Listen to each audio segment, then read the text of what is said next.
Hey guys, we are on the last chapter of Carry On Mr. Bowditch. I am so excited and I'm so happy we made it to the end. And I hope you're comfortable. I hope you have a blanket on. If it's chilly, it's or rainy. I think it's supposed to be rainy tomorrow. But I'm in my basement where it's a little bit chilly, and so we're just kind of sitting here reading the last few pages together of this amazing book. I hope you've enjoyed it. I just love this story, and I hope you have enjoyed it as well. Um, so today is Wednesday, hopefully, when you're watching this. So we'll end the book today, and then um, if you have any more writing to do, you'll add the last little bit if you want in your summary. And then tomorrow, Thursday, just finish your summary rough draft, read it, edit it, and then write your final draft. Okay? I changed it. I made it a little bit shorter. I'm sorry. Third grade is 1 to 2 pages, and third grade is 2 to 3 pages. So it's a big book. There's a lot to say in it. But again, it's not like you have to go chapter by chapter.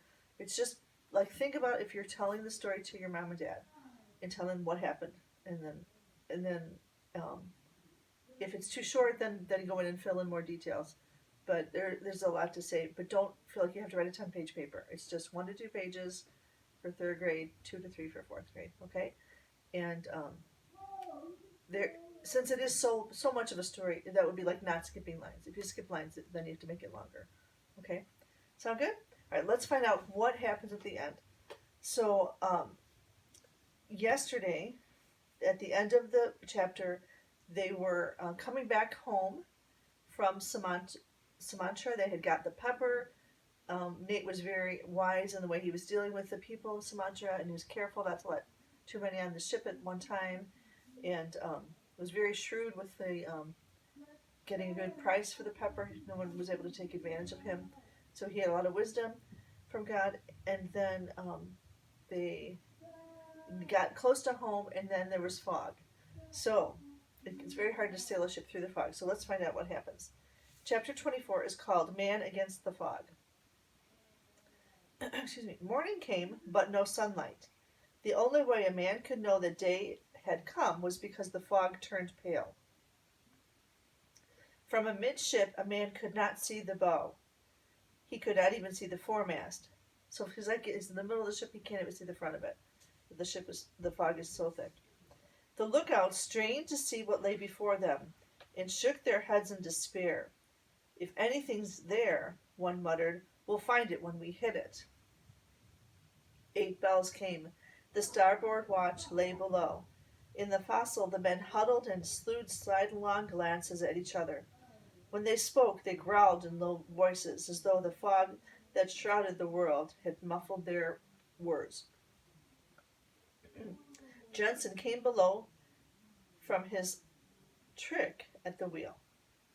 You know what the old man said to me, and the old man is referring to the captain. He's in charge, so they call him the old man.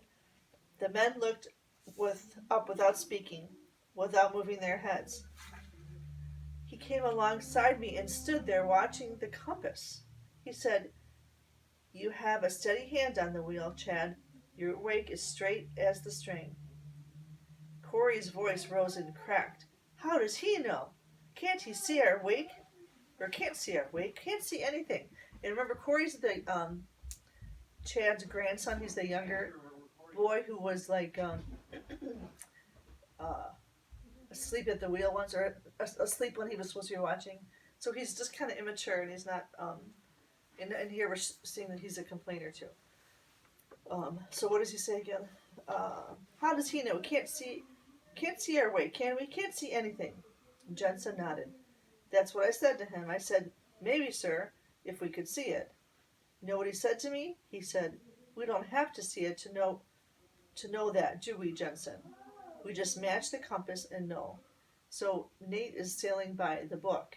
He knows things because he's studied the tables, not by looking outside and seeing. Because obviously, if you're trying to sail without the book, you can't sail in the fog because you can't see where you're going. But if you sail by the book, you can because you're using math. You're using the tables and stuff. So, simple matter of mathematics, isn't it? His famous saying. And he went below, cool as you please. Corey shook his head as a dog shakes when he comes out of the water. 3 days with no sun, no moon, no stars to tell us where we are. So Corey doesn't understand it all, or doesn't put any faith in book sailing. Jensen stopped smiling. Getting thicker, too. He shook his head. I'd as soon as play blind man's bluff on a cliff as sail through this fog. Watson stared at the deck. All right, maybe if we had sea room, but what do we know about where we are now? So if you have sea room, that means like if you're in the middle of the ocean, it doesn't really matter so much because you're not going to hit rocks in the middle of the ocean. But when you're getting close to shore, it's very dangerous because that's where the rocks are.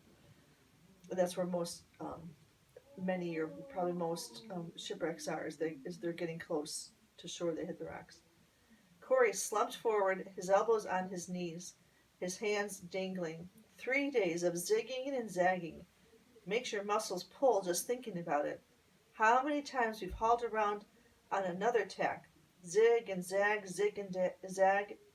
How can a body expect to know where we are? Jensen grinned wryly. We've had plenty practice, say most of the way home. Ought to be used to it, maybe. Corey's voice cracked again. We had sea room then, sea room. But we're off Nantucket, Shoals, 10 days ago. Where are we now? So for 10 days they've been up, kind of going up the coast, trying to navigate through the fog. Jensen gripped Corey's shoulders. Easy, lad. Maybe the fog will lift. But the fog did not lift. 8 bells. Bonged, and it was noon. The fog grew thicker. All around was a ghost world now. From forward, ghost voices of the leadsmen chanted the soundings. From aft, ghost voices spoke as men heaved the fog and turned the glass. The wind freshened and blew in fitful gusts. Jensen said, Good, it'll blow the fog away. It did not. It only blew more clouds of fog to roil and billow over the Putnam. Along about 3 bells, Nate came on deck with his spyglass and went to the larboard rail. The word passed swiftly. Something's up. The old man's taking charge. Mr. Denny stood at Nate's shoulder. Impossible to see anything, isn't it, sir? Nate answered without turning. If the fog lifts 1/2 minute, we can see it. Mr. Denny stared into the fog, too. The minutes crawled by. The ghost bell marked the leaden foot time. Bong, bong, bong, bong. Mr. Denny shifted his feet and sighed. Nate was motionless. His glass never wavered from the point toward which he stared. The brief day began to darken. 8 bells again. The starboard watch was relieved. Watson said, The old man's watching for something. Suppose it's the lights on Baker's Island? Corey shouted, Baker's Island? Are you crazy? Think we'd get close enough to Baker's Island to see the light in this fog? And fetch up on the rocks somewhere? You crazy fool. Ever seen a ship on Gale's Ledge? Or Whaler's Beck? Baker's Island light? You crazy fool. Jensen gripped Corey's shoulders again. Easy, lad. We got sea room. Ain't anywhere near Baker's Island. Through the white ghost world, they heard Nate's voice. That's it, Mr. Denny. Baker's Island. We're exactly on our course. So what do you think the sailors are going to think now? They were scared. They were trying to calm themselves down, thinking they're not near Baker's Island. But now Nate, the captain, just said they are right there at Baker's Island. Jensen gasped. Corey whimpered and muttered a prayer. Jensen said, We'll anchor now, lad. We'll stand off till the fog lifts. Nate's voice spoke again through the fog. 2 men in the chains, Mr. Denny, and keep heaving those leads. He moved briskly to the side of the helmsman. West by northwest by west. Aye, sir. So they're not. The first mate thought they would just anchor and wait for the fog to lift, but that's not what Nate's doing. He's still going through the fog and giving directions for them to keep traveling. And so they obey. Aye, sir. West, northwest by west it is, sir. Night came again. Darkness and fog shrouded the putman. Nate stood near the compass, holding his watch so that he could read the face in the glow of the binnacle lamp. Watson in the larboard chains sang out, "By the deep, 10." From the larboard chains, Kedzie yelled, "And a quarter less 4." And the helmsman at the compass, his knuckles whitened on the wheel. So when you hold something so tight because you're afraid of something, your knuckles will turn white. So they're very afraid. Somewhere in the midst, Corey gasped, "It's shoaling!" Nate's gaze never left his watch. He lifted one finger as though with one finger he could control the wind and the waves that hurled the ship, a crew, and 300 tons of cargo toward the waiting rocks. "Now, due west." "Due west it is, sir." The minutes crawled. The ship bell bonged. Kedzie rumbled, "By the deep, 6." In the foggy darkness, someone tried to laugh, and it sounded like a sob. Watson sang out, "And a half less, 6." So you see it's getting shallower and shallower when the numbers go down. Nate stared at his watch, and he lifted his finger again. Kedzie yelled, "By the deep, 4." Nate said, "West by north." The helmsman swung the wheel hard, growling at himself, and steadied on the course. "West by north it is, sir." No sound but the ship's bell now. Watson's sing-song came through the darkness. "By the mark, 5."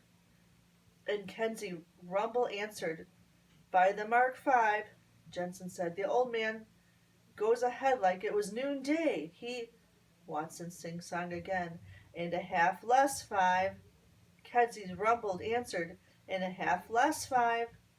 Watson's voice sharpened, "And a quarter less, 3." Nate gave no sign that he heard, and he stared at his watch. Kedzie's voice again, "And a quarter less, 3." Nate said, "Steady as you go." Watson yelled, "And a half less, 3." Somewhere in the fog, Corey screamed, "It's shoaling! I tell you, we're going aground! We'll be beaten to pieces!"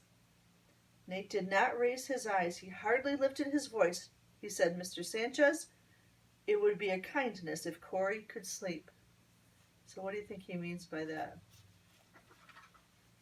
Oh, now we get to, before we find out what he means by that, we have a picture of Lem Harvey and Polly Bowditch. So, of course, you have your book. You can see this yourself. But they're, so the two of them are at home. Lem is visiting Polly, and she's looking out the window, waiting and watching. So now we'll go back to the story where they're on the ship. It's getting shallower and shallower.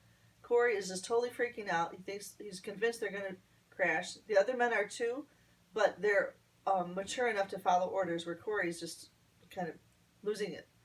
So what again? I love that. What does Nate say? He tells. So Mr. Sanchez is Lupe. So he tells Lupe, Nate did not raise his eyes. He hardly lifted his voice. He said, "Mr. Sanchez," so he's talking to Lupe, "it would be a kindness if Corey could sleep." So here's what happens. Lupe purred, "Aye, aye, sir." In the darkness, a fist thudded. A body hit the deck. A slur... I'm sorry for laughing. So he knocks him out. He's just that this boy is out of control. So Nate, in a very polite way, tells him to knock him out, to make him sleep. Not like he's falling asleep, but because he's been knocked out. So the darkness, a fist thudded. A body hit the deck, which is Corey, after Lupe hits him. A slurring scrape said someone was dragging the sleeping Corey forward.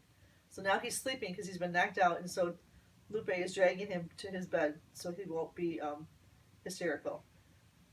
So this is a funny description of what happened. So Nate lifted his finger again, southwest by south. Well, but just back to that. Why do you think he had that happen? Nate can't have a hysterical man on his ship. He's got to be calm. The men are very nervous. They probably all think they're going to crash, but again, they're wise enough to follow their leader, but they're scared. And then they have this hysterical young man screaming and telling them we're all going to die. So he just had to get him quiet, and so that was his way of getting him quiet. Just kind of funny. Okay, In the big white house facing the common, the tall clock struck 9. So now we're going back to where Polly and Lem are. Polly rose from the place by the fire, went to the window, shaded her eyes from the light, and stared out into the mist. Lem Harvey looked up and shook his head. It's no use, Mrs. Bowditch, ma'am. Won't be any ships making port tonight. Polly sighed and turned from the window. I know, but I did so hope he'd be home by Christmas Day. Better pray now he don't come. Polly gasped. Lem, what do you mean? Oh, nothing, ma'am. It's just that the only sailor that'd turn up in Salem tonight would come by land, because he'd been wrecked somewhere and put ashore. Lem, what happened? What are you keeping from me? Nothing, ma'am. There's something, she insisted. That's why you came tonight. What happened, Lem? So she's afraid. Now she's kind of panicking. She's afraid that Lem came to visit her because he heard that the ship crashed.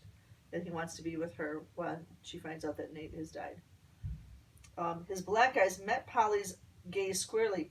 I swear, ma'am, it's nothing like that. I just came because, well, I got to thinking about you and I knew the folks was away and you were alone in the house. I just got to thinking about you alone on Christmas night, ma'am. That's all.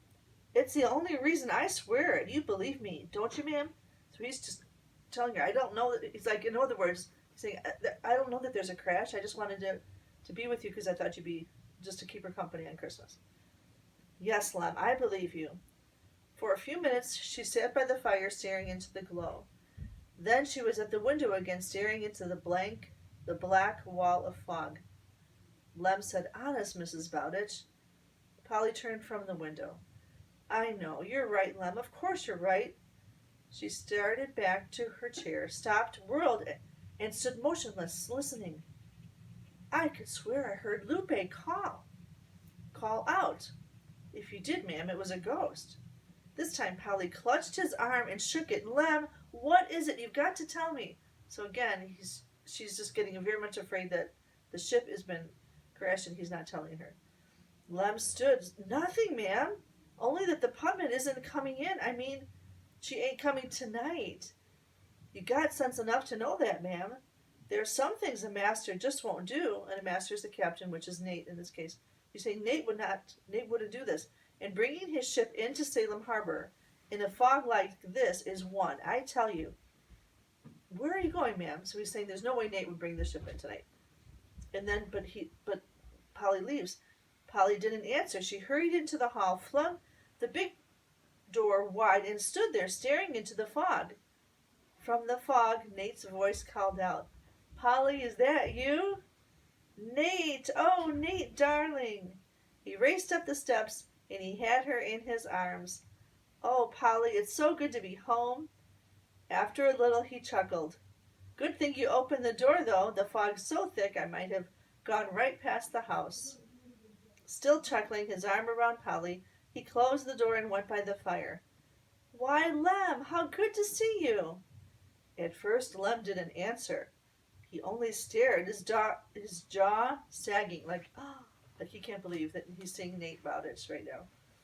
It's really you? What happened? Where's the putman? Nate tossed off his jacket. Right down in Salem Harbor, riding to anchor. He stood by the fire, rubbing his hands. Why? Acting like it was like no big deal. You came in through this fog? Polly said. When it's so thick you almost missed the house? Nate shrugged. Oh, that's different. On the putman, I had log, lead, and lookout. He grinned, because that's not how he did it at all. He did it by book sailing, not by log, lead, and lookout. Not that Lookout's been seeing much. So he's just teasing them. Lem growled. When did you last shoot the sun?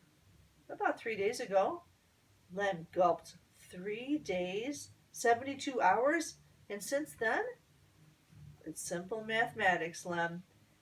At such a speed, in so many hours, you log so many miles in a given direction. It's, and what was he going to say? Simple mathematics, right?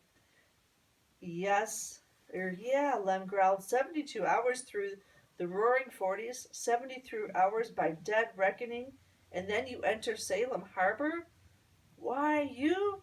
Begging your pardon, ma'am, for what I'm thinking. He slumped in his chair and stared at Nate. Nate winked at Polly. Have you any idea what's the matter with him? Polly's eyes danced. He just doesn't understand about you and mathematics, dear. 2 plus 2 is 4. It comes out right, doesn't it?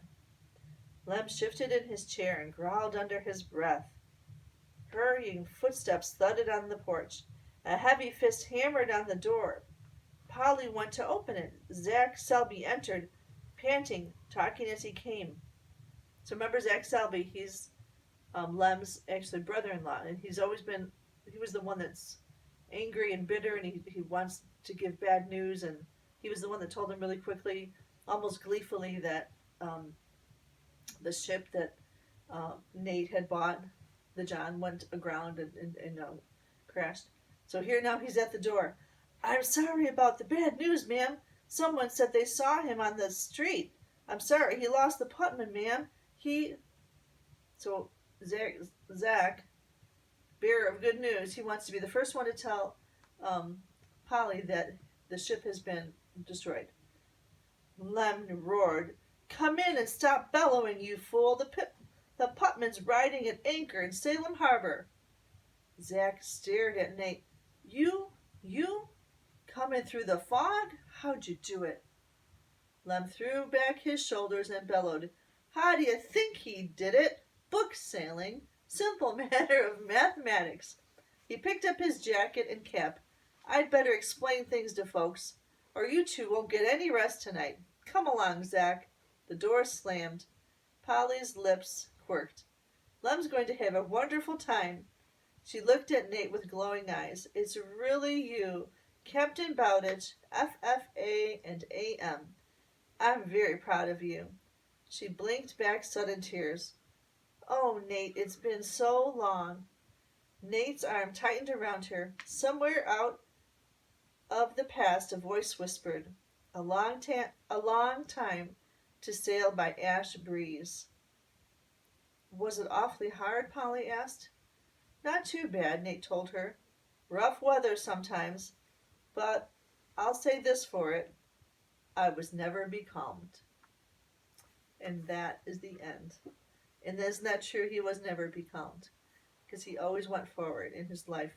No matter what his circumstances, no matter where he was, he just kept going forward. And what an amazing example for us.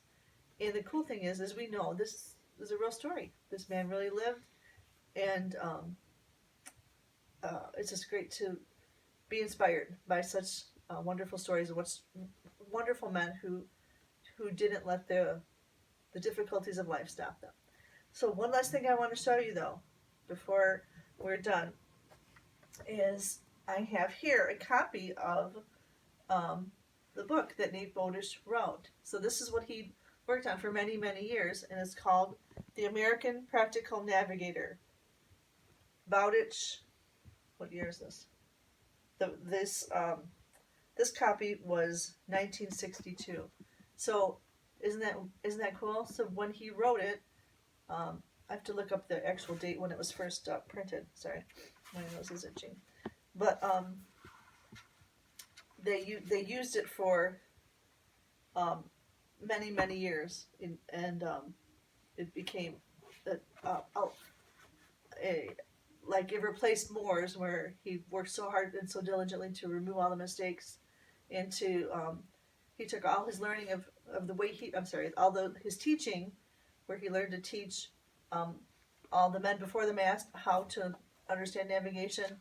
So he has got all the teaching in it. So if men were able, who didn't have good education, they could read this and study this and learn how to be navigators. So I will show it to you. It's just a cool resource for us to have in our school. So anyway, just wanted to end by showing you this book, and I hope you enjoyed the story. And have a good night. I'll see you later. Bye.